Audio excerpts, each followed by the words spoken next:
Here's another wonderful theorem of derivatives. So I wrote it a little differently. Books usually split this up into two pieces. The derivative of constant c times a function f of x plus another function g of x is equal to the constant times the derivative of f plus the derivative of g.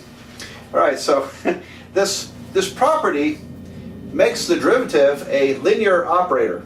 So, and I know that won't have a lot of meaning right now, but maybe down the road, if you take enough math, linear operators, very nice things. And but it really is comprised of two parts. If I take, for example, the derivative of a number times a function, how about the 3x squared, okay? That means the 3 can factor out. I can factor the 3 out, and now I'm taking the derivative of x squared. So I have 3 times, this derivative is 2x, is 6x. Whoops, not 61, that's 6x.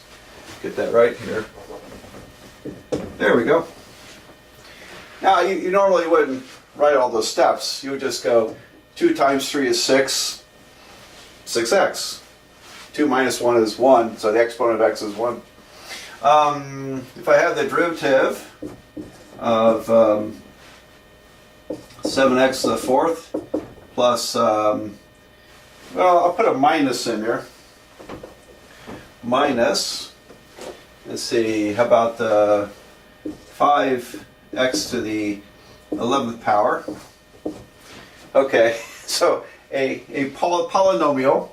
And all right, so this basically allows us to take 7 times this derivative. So it's going to be 4 times 7 is 28.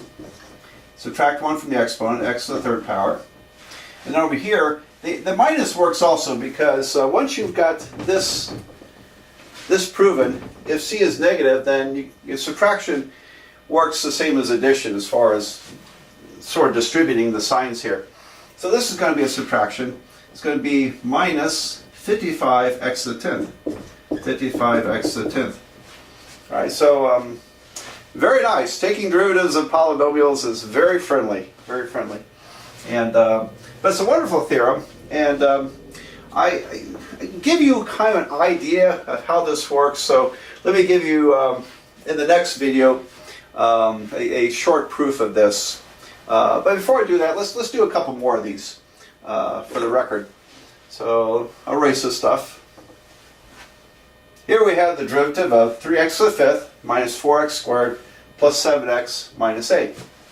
Alrighty, so 15x to the 4th. Okay, and then minus 8x to the 1st power. What's the derivative of 7x? Well, it's going to be, there's an implied 1 here. 1 times 7 is 7.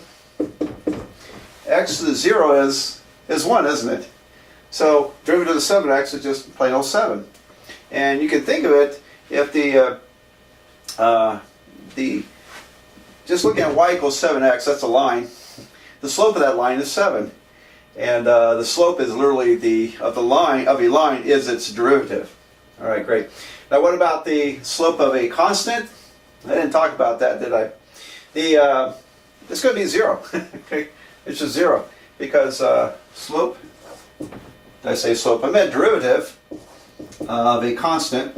We'll call it c.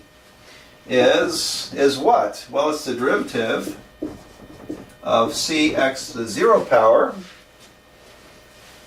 X to 0 is the same as 1. And so I got 0 times c times x to the negative 1 power. Well, this is going to be 0 over x, which is 0. So whatever happens, the derivative of a constant is always going to be 0. And there's no change to it. See, the derivative measures rates of change, and a function that's constant has no change to it. So the rate of change is 0. All right, so these are great. They disappear. And well, let's do another one of these polynomials. Yeah, I hear the birds outside. Do you hear them? I don't know. I know once in a while you'll hear a truck running by outside. I'm at my house in my spare bedroom here, my little studio, and it's very crowded and cluttered in here, but I've got everything clear out of the way between the camera and the board, so probably looks very nice. Anyway, this is not a polynomial, by the way. It's 5x to the third minus 4 over x to the sixth plus 2 over the square root of x plus 3x plus 9. All right, so this is going to be the derivative of, and I'm first going to write this in convenient format. So 5x to the third, that stays the same. 4 over x to the sixth. I'm going to write this as 4 minus 4x to the negative 6 power. So we bring that up, minus 6. This is x to the 1/2 power. And when I bring it up, it becomes plus 2x to the minus 1/2. And then I've got 3x plus 9. Now you see I should have just moved that problem up here. So let me go upstairs here to finish it out.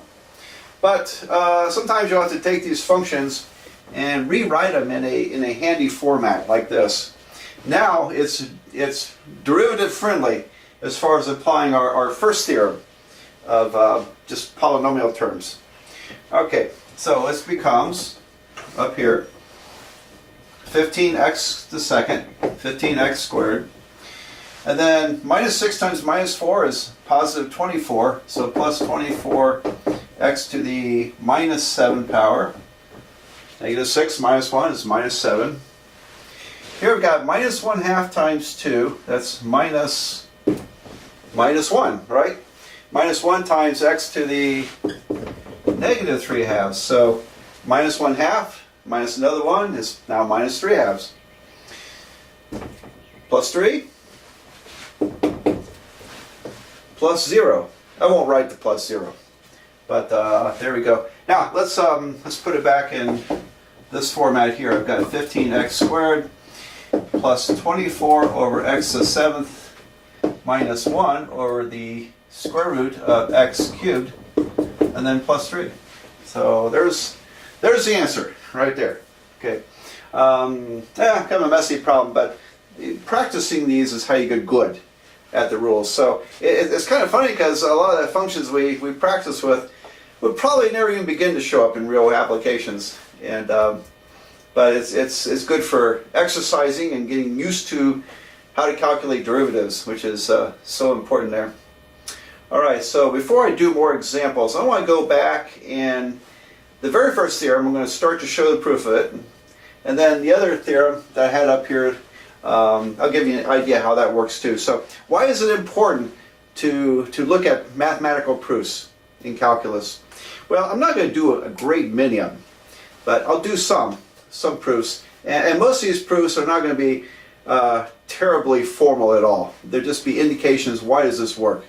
And so at this stage of your math life, I don't think it's very important to know how to do a formal proof. And but I want to give you some ideas of how to prove these things, and because in the long run, if you pay attention to these proof ideas, you begin to learn additionally how better to figure out things. And so it just you become a stronger mathematician, we'll say. So anyway, next little video on a little bit of proofs, and then we'll go on from there.